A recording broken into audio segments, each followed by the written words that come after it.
Hey everyone, and welcome. Today, we're going to dive into a really simple, but honestly, a very powerful story about a girl, her favorite doll, and a lesson that I think touches all of us. So let's just start with the question that's right at the heart of this whole thing. What do you think is more precious? Is it a favorite toy, something you really treasure, or is it your best friend? Just, keep that question in the back of your mind as we go through the story. All right, so our story begins in a simple, happy home, and it's here we meet a young girl named Fatima.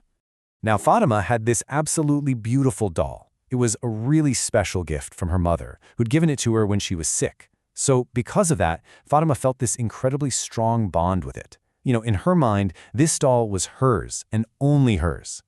And every single day, her best friend Mirha would come over to her house. And you can just picture it, right? Their days were just a whirlwind of laughter, making up stories, playing house with the doll. It was just a perfect, joyful friendship.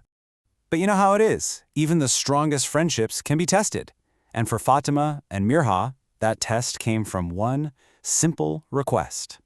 One day, Mirha just gently asks, "Fatima, will you give me the doll today? I want to play as a mother too." It was such an innocent wish, right? It just came right out of the games they always play together. Fatima's reply, though, it was fast and it was sharp. "No, this doll is mine. What if you break it?"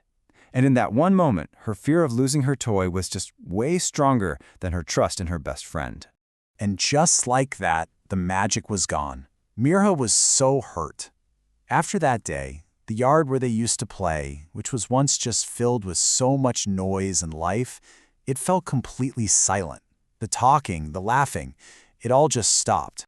And this right here, this is what's so telling. Look at the outcome for both of them. Fatima, yeah, she got what she wanted, she had the doll, but she had no happiness. And Mirha, well, she was left with a heavy, broken heart. It just goes to show that by holding on so tightly, Fatima actually lost the very joy she was trying to protect.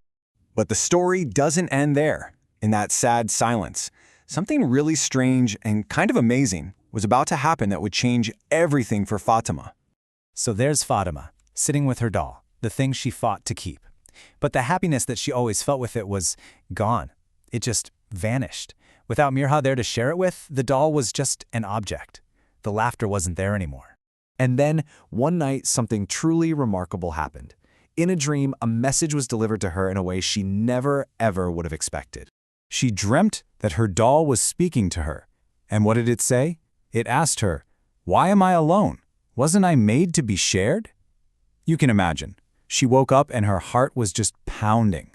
That dream was trying to tell her something really, really important. So, after that dream, Fatima was really shaken up. But she finally understood what she had to do to fix what she had broken. The next day, she's all worried, and she tells her brother Abdullah about the dream. He just smiles this wise little smile and says, "Allah sometimes uses dreams to teach us that real happiness is in sharing." And hearing that, it gave her the clarity and the courage she really needed. So, with this news strength in her heart, Fatima made a choice. She picked up that very same doll that had caused all the trouble, and she walked right over to Mirha's house. She looked right at her friend, held out the doll, and said, "Please forgive me, Mirha. My real happiness is you." Wow. In that one moment, she finally got it. The joy wasn't in the doll, it was in their friendship. Mirha's eyes just filled with tears of relief, of happiness. They hugged each other so tightly. And right there, in that one hug, their precious friendship was totally restored, maybe even stronger than it was before. So, what's the big lesson here? What's the takeaway from Fatima and Mirha's journey? Well, it's a pretty profound lesson about what giving really means. As her family so wisely put it, things that are shared become a blessing. What a beautiful idea, right? Sharing doesn't mean you have less of something. It actually makes your heart bigger. It multiplies the joy. So if we boil it all down, what can we take away from this? Well, a few really powerful things. We learn that being possessive, being stubborn, it can actually steal your own happiness. We see that guidance can come from some pretty unexpected places, like a dream. We are reminded that forgiveness makes friendships so much stronger, and maybe most importantly, we see that there is a true blessing in the simple act of sharing. And that kind of brings us to our final thought. As we wrap this up, I'll leave you with this question to think about.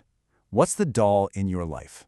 What's that one thing that, if you just chose to share it, could actually bring you and someone else so much more joy? Thanks for joining me today.